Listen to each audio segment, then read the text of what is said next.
Когато пеперудата помаха с криле от едната страна на земното кълбо, от другата се надига цунами. Когато някой човек впрегне цялата си енергия, за да сътвори добрина, съмишлениците сами го намират. Започва Ангел Парк, мястото, на което днес Ива Колева ще потърси вашата помощ, за да успее да реализира мечтата си, да помага на повече хора.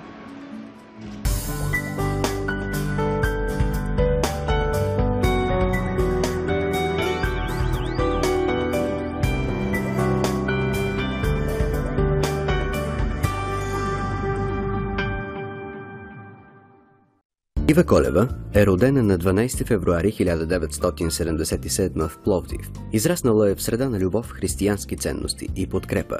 Днес именно с това спокойно начало на живота тя обяснява своята позитивна нагласа към света и потребността й да прави добрини. По образование Ива е филолог, живее и работи в София от 8 години, а професията й винаги е била свързана с активна комуникация.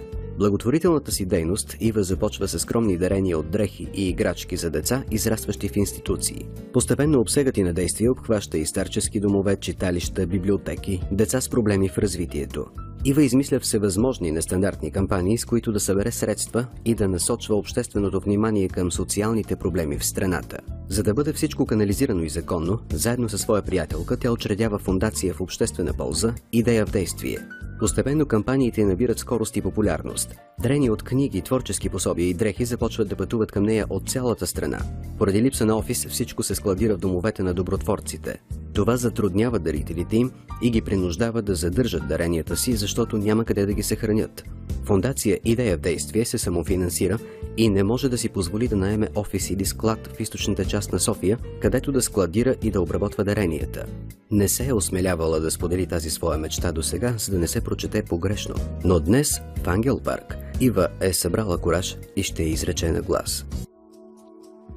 Добре дошла, Ива. Изключително удоволствие за мен да подготвя зрителите за това, което предстои следващите 30 минути. Разговор с една дама, която от сега каня за мои гости в град Ангели, защото историята ти е повече от вдъхновяваща, каквато си самата ти. Благодаря. Безкрайно дискретен и позитивен човек, който никога не иска за себе си нищо. Подчертаваме, че и днес ти не искаш нищо за себе си. Нито за фондацията, искаш само подкрепа за дейността си. Точно така. Която каква е? С какво се занимаваш ти? Всъщност аз работя съвсем нормална работа, с която се издържам. Това, което правя за хората, е и извън работно време. Благотворителната дейност, която се занимавам, е насочена към всички типове хора, от деца до възрастни, защото всеки човек има право да се чувства специален. Всеки човек има право да се чувства специален, но не всеки човек има потребност да кара другите да се чувстват така.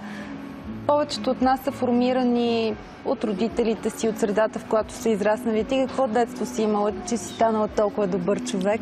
За моите родители, както всяко друго дете, аз съм едно специално дете и аз имах специално детство. Аз съм много обгрижвана, с много любов съм отглеждана, аз съм най-малката от всички братовчеди и цялото внимание е било насочено към мен, но никога не прекалено, не така, че да се самозабравя, явно. Не ти е липсва любов, внимание, подкрепа, нищо материално за времето, което ние растяхме. Да. Много рядко хората, които са израснали такова особено емоционално презадоволяване, имат очи, развиват сетива за другите, които нямат нищо от изброеното. Кога беше твоята първа среща с тази другата реалност, с хората, които нямат това, което ти имаш? Може би първата ми среща, като помисля сега, е в момента, в който осъзнах, че съм едно дете. Защото и братовчедите ми бяха по двама, и приятелките ми обикновено имаха брат или сестра. Аз се прибирах вкъщи сама и оставах сама вкъщи. И тогава питах родителите си, защо всъщност аз си нямам някой и не може ли да си осиновим някого. Тогава всъщност те ми разказаха, че това не са кукли, децата, които живеят без родителите си или изоставени от тях, и че това е отговорност и това трябва да бъде взето решение от родителите. Моите родители, след като дълго време са ме чакали, взеха решение все пак да остана само аз, но да ме възпитат така, че да деля. След това се срещна